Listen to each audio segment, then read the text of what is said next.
First, thank you for watching my film. I also would like to thank the programming committee that selected this film as a part of Asian competition program. So I'm very honored to be part of that program because I'm not Asian, so it's very special to me.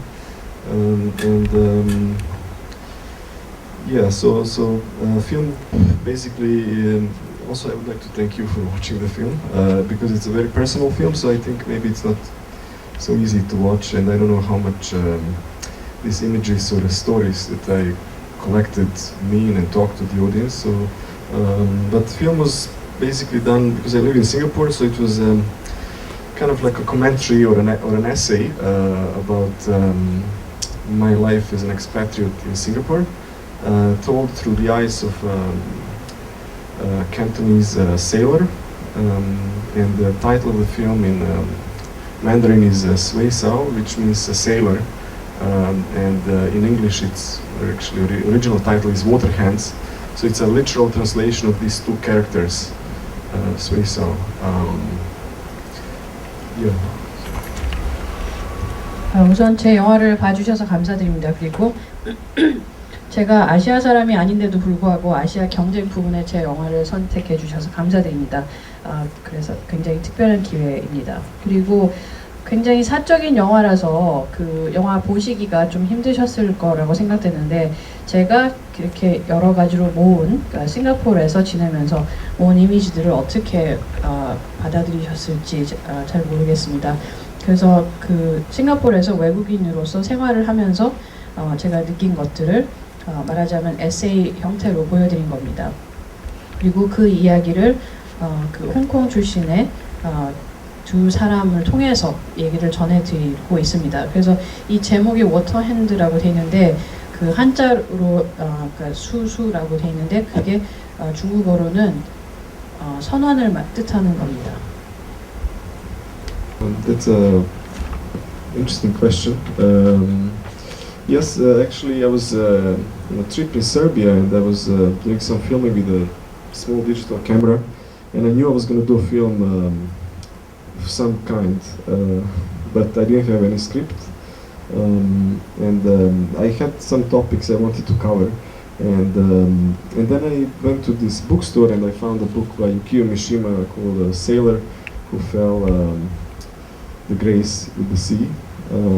It's a beautiful book about a sailor who stopped sailing, and because he stopped sailing, he was telling all these stories to some kids, and the kids would always really enjoy his stories about his trips. But in the moment when he stopped sailing, I'll tell you the whole book now. When he stopped sailing, he basically, the kids killed him, and that's how the book ends. So I read this book, and then it really kind of left a lot of impressions on me, and then I basically wanted to use something like that, but to kind of reverse the story. So so in my film there is this moment when some kids appear by the end of the film, and the sailor is talking about something like that, you know, if he stops his work, then he wouldn't be able to look at these kids, and that's why the kids also kind of look at the audience at the same time. So sometimes some people mention that I'm very much interested in chances and some random things, but I cannot. Also, yeah, when I was on this trip, I was in this tourist shop, and I found a very beautiful object. There was actually one of these, what do you call this, objects that are sold to tourists.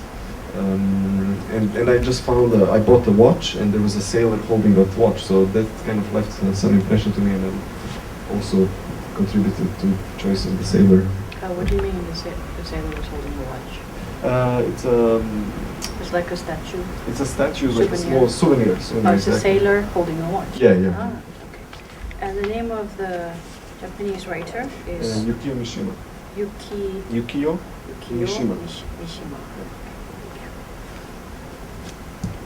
굉장히 흥미로운 질문인데요. 제가 세르비아를 여행하던 중에 소형 디지털 캠코더를 들고 있었는데, 그래서 뭔가 영화를 만들 거라고는 생각했지만 시나리오가 있다던가 그러진 않았습니다. 하지만 여러 가지 다루고 싶었던 그런 토픽들은 있었고 그러다가 한 서점에서 유키오 미시마라는 작가가 쓴 책을 보게 됐는데 어떤 선원이 그 배를 타고 다닌 그런 여행에 대해서 아이들에게 이야기를 해주는 그런 스토리가 나온 소설을 접하게 됐습니다. 그런데 그가 배를 타는 일을 더 이상 출항하지 않게 되자 아이들이 그를 죽였다라는 그런 이야기입니다. 그래서 그 책을 보고 굉장히 깊은 인상을 받았고 그래서 그 책에 관련된 것을 이용을 하고 싶었는데 하지만 좀 내용을 바꿔서 그러니까 반대로 사용하고 싶었습니다. 그래서 이 영화 끝에 보시면 아이들이 출연하는데 그 장면에서 선원의 목소리가 나오면서 내가 지금 하는 일을 끝내면 이 아이들을 쳐다볼 수가 없다라는 그런 얘기를 합니다. 그래서 또 그 시점에서 아이들이 관객을 쳐다보고 있습니다.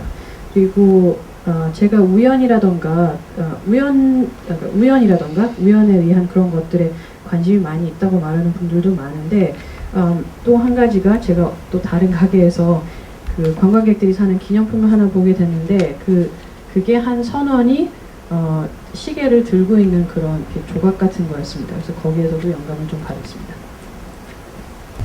It's a nice question. Black and white images are used in this film to kind of represent maybe reality or something that is present time, and so most of these black and white, all of the footage was shot in Singapore, and all of the colorful images are shot in Serbia and Montenegro, and in a way it's there is a comparison there. So there is always this need to romanticize the past, like one of these cliché topics. So the past or the journeys or some trips that we go to. So for me, like maybe present is always something like black and white, and then the past becomes a little bit more colorful. I think that makes sense.